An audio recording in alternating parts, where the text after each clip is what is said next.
मैं doctor Rashmi Agarwal, associate professor history, SMB PG government college Nathdwara. हम MA final history का second B paper पढ़ रहे हैं, जिसमें इंस्टीट्यूशन ऑफ मेडिवल इंडिया हमारे टॉपिक्स हैं, जिसके अंतर्गत हमको पढ़ाई करनी है। उसी के अंतर्गत अभी हमने ई कंटेंट में विजयनगर साम्राज्य और उसका मुद्रा प्रबंधन देखा है, और अब उसी कंटेंट को आगे बढ़ाते हुए हम इस वीडियो में विजयनगर साम्राज्य की आर्थिक प्रबंधन, जो मुद्रा के अंतर्गत भी आता है, वो हम देखेंगे। यूँ तो विजयनगर साम्राज्य की उत्पत्ति के विषय में अनेक किंवदंतियाँ प्रचलित हैं, जिनका संकलन ए फॉरगॉटन एम्पायर के प्रसिद्ध लेखक सेवेल ने किया है। लेकिन इतना तो तय है कि विजयनगर साम्राज्य की स्थापना संगम के पुत्रों हरिहर और बुक्का ने 1336 ईस्वी में की थी।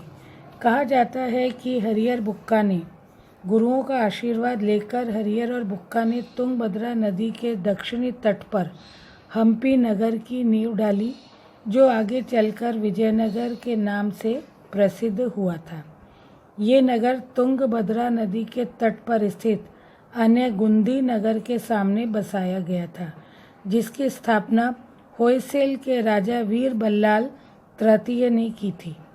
ये समस्त प्रदेश होयसेल राज्य के अंतर्गत ही आता था तथा हरिहर और बुक्का होयसेल की अधीनता स्वीकार करते थे। विजयनगर साम्राज्य की राजधानियां क्रमशः अनेगोंडी, विजयनगर, बेनुगोंडा व चंद्रगिरी रही थी।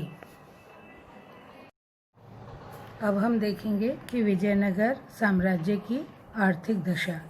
विजयनगर की समृद्धि का कारण उन्नत कृषि, उत्कृष्ट सिंचाई योजनाएं, विकसित उद्योग तथा विस्तृत व्यापार था।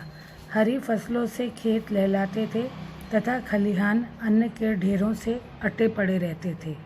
रज़्ज़ाक़ के अनुसार राजा के कोष में पिंगले सोने के ढेर लगे रहते थे तथा निम्न से निम्न व्यक्ति भी स्वर्ण आभूषण धारण करता था। जबकि पेइस के अनुसार विजयनगर निवासी बहुमूल्य पत्थरों का व्यापार करते थे। वस्तुएं बड़ी मात्रा में तथा अत्यधिक सस्ती थीं।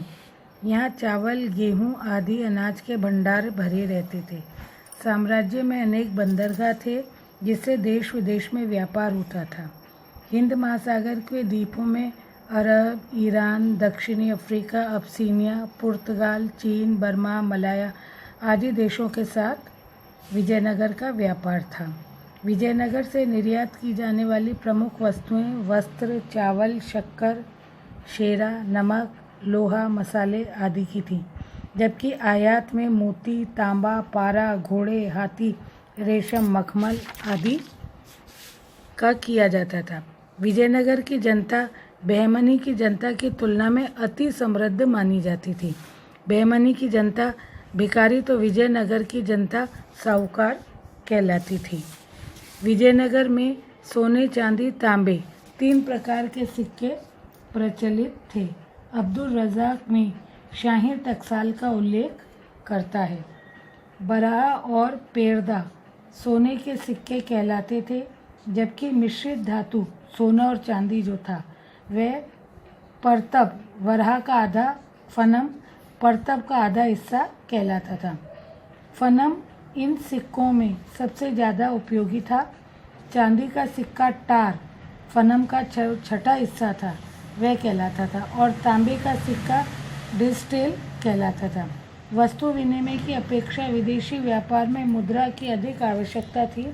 विजयनगर साम्राज्य में अनेक टकसालें थीं और वह प्रांतीय राजधानी में अपनी अपनी टकसालें हुआ करती थीं।